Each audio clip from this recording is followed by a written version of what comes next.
नमस्कार। जब भी कोई लिनक्स के बारे में सोचता है तो क्या दिमाग में सिर्फ कमांड लाइन और हैकिंग ही आती है? आज हम इसी सोच को बदलने वाले हैं। हम देखेंगे कि आज का मॉडर्न लिनक्स डेस्कटॉप कितना शानदार, पावरफुल और हाँ, इस्तेमाल करने में कितना आसान हो सकता है।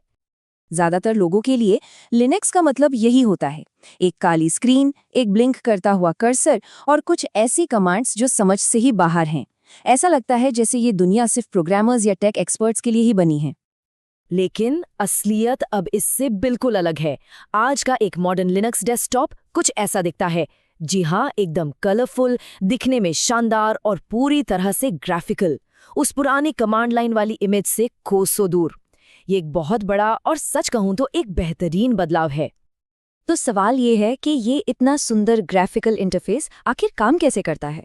ये कोई जादू नहीं है, ये कुछ मेन बिल्डिंग ब्लॉक्स पर बना है जो सब मिलकर एक कमाल का एक्सपीरियंस देते हैं। चलिए जरा पर्दे के पीछे देखते हैं कि ये सब कैसे होता है। तो इसमें सबसे ज़रूरी चीज़ होती है डेस्कटॉप एनवायरनमेंट। अब ये क्या है? आसान भाषा में ये उन सारे सॉफ्टवेयर्स का कलेक्शन है जो हमें ग्राफिकल यूज़र इंटरफेस, मतलब जो आइकन्स, विंडोज़, टूल बार्स और वॉलपेपर हम देखते हैं, वो सब देता है। इसे ऐसे समझ सकते हैं जैसे घर का स्ट्रक्चर तो वही है, लेकिन अंदर का फर्नीचर और सजावट हम अपनी पसंद से बदल सकते हैं। और यहीं पर लिनक्स की असली खूबसूरती सामने आती है। वो है अपनी पसंद चुनने की आज़ादी। मतलब ग्नोम या केडी जैसे फीचर से भरे मॉडर्न डेस्कटॉप भी इस्तेमाल किए जा सकते हैं।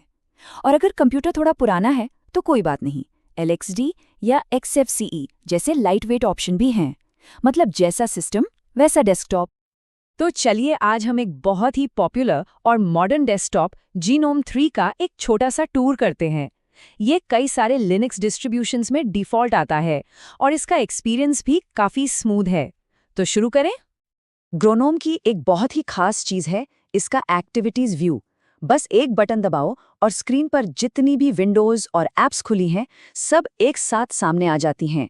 इससे मल्टीटास्किंग करना बहुत ही आसान हो जाता है क्योंकि सब कुछ एक ही नज़र में दिख जाता है।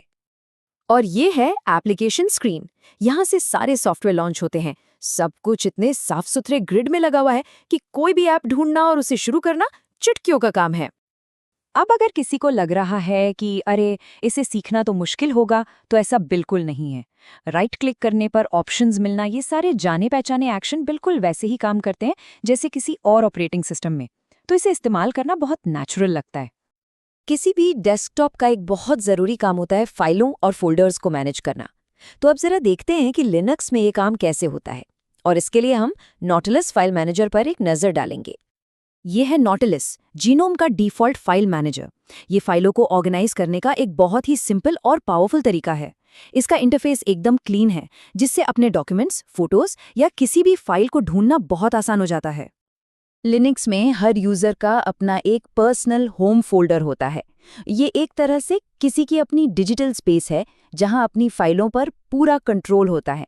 और फाइलें बनाना, मूव करना या मैनेज करना सिंपल ड्रैग एंड ड्रॉप से सब कुछ हो जाता है।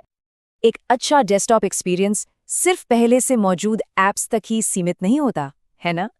तो अब देखते हैं कि नए एप्लीकेशंस इंस्टॉल करके अपने डेस्कटॉप को और बेहतर बनाना कितना ज़्यादा आसान है। ये है लिनक्स का अपना ऐप स्टोर, जिसे कहते हैं सॉफ्टवेयर सेंटर।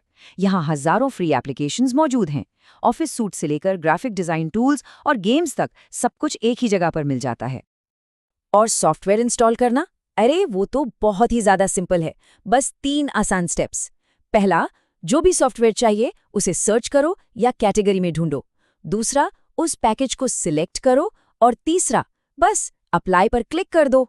ये अपने आप डाउनलोड और इंस्टॉल हो जाएगा। बस हो गया काम।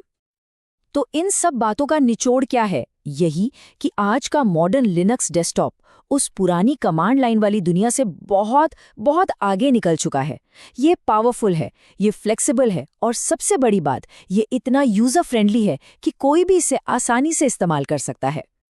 और अंत में हम एक सवाल के साथ आज की बात खत्म करते हैं। जब एक डेस्कटॉप इतना फ्लेक्सिबल और इतना पावरफुल हो, तो कोई इसके साथ क्या कुछ नहीं बना सकता। सच कहूं तो संभावनाओं की कोई सीमा नहीं है।